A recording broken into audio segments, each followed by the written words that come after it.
في الجو الحر ده كلنا بنبقى مفرهدين ومش عايزين نقف في المطبخ، ودخول المطبخ علينا صعب جدا جدا. انا النهارده جبتلك وصفة هتتعمل بالظبط في 10 دقايق. لو لسه ما تعرفونيش، انا مطبخ ست هانم.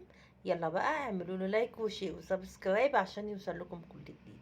النهارده هنعمل وصفة المبكبكة باللحمة المفرومة، سهلة جدا وبسيطة جدا جدا جدا. والله ما هتاخد معاكي اي توقيت غير تعصيج اللحمة. في 10 دقايق هتكوني مخلصة كل الطبخة بتاعتك. حتة زبدة، حبة زيت عشان الزبدة ما تتحرقش، وتنزلي كده بثلاث بصلات حلوين في الطاسة بتاعتك. قلب قلب قلب. بالظبط بالظبط تسوية البصلة بتاخد بالظبط 10 دقايق.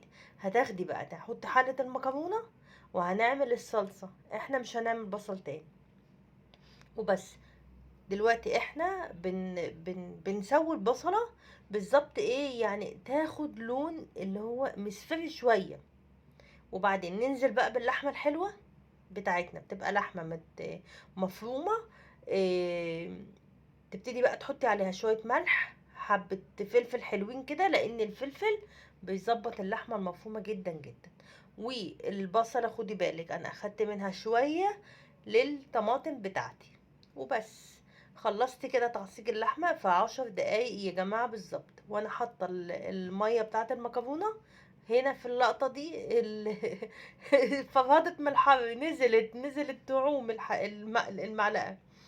وبعدين حطيت الطماطم بتاعتي، وحطيت معلقة ملح ومعلقة فلفل صغير وبس. قلبت كده اديتها غلوتين.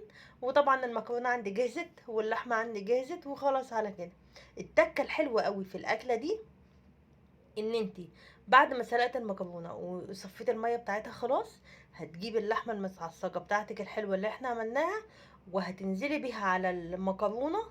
بصوا بقى، انت ممكن في الخطوه دي تحطي حبه زيتون، حته زبده، وتقلبي كل الحاجات الحلوه على بعض دي، وتديها ايه تقليبه كده على النار. تبقى اكله فظيعه فظيعه من غير ما نحط صلصه. لو انت مش عايزه تحطي صلصه، لو عايزه بقى تحطي صلصه، انت هتقلبيها كده كله كله في بعضه. طبعا بتبقى خرافية. بعد ما تخلصي بقى هتبتدي تنزلي بالصلصة بتاعتك، وتشغلي بقى البوتاجاز، تفضل بقى تغلي مع بعضها كده. وانا هنا برضو نسيت اقول لكم ان انا نزلت بمعلقه توم مطحونه. التوم هنا بيدي تيست عالي للحمه والمكرونه. انتوا مش متخيلين بيبقى طعمها قد ايه تحفه. انا عايزه اقول لكم اللي ما تبقاش حتى مكرونايه في الحله، ده بجد والله، ولا مكرونايه اتبقت في الاكله دي. وكمان ايه ده الاحلى من كده، اللي انت مش بتاخدي وقت وانت بتعمليها. إيه، اكله منجزه وسريعه. خلاص كده انا خلصت. هنبتدي ننزل بالصلصه على المكرونه، وهتسيبيها تغلي كده مع بعضها غلوه حلوه. وبعد ما تغلي يا ست الكل، هتبتدي بقى ايه، هتقدميها في الطبق التقديم بتاعك. بس هي كده تغلي وتشوفيها شكلها عامل ازاي، وبعدين ننزل بقى في طبق التقديم.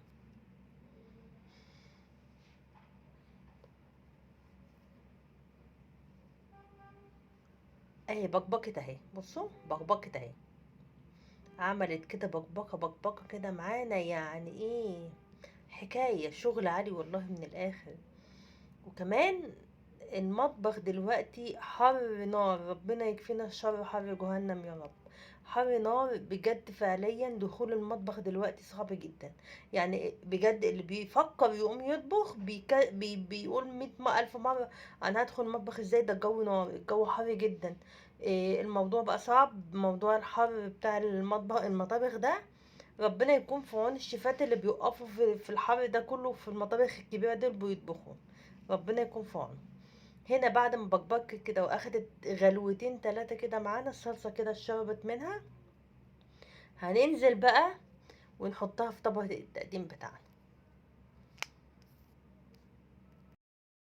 هنديها تقليبة حلوة، نتأكد طبعا من وقت للتاني هنقلب.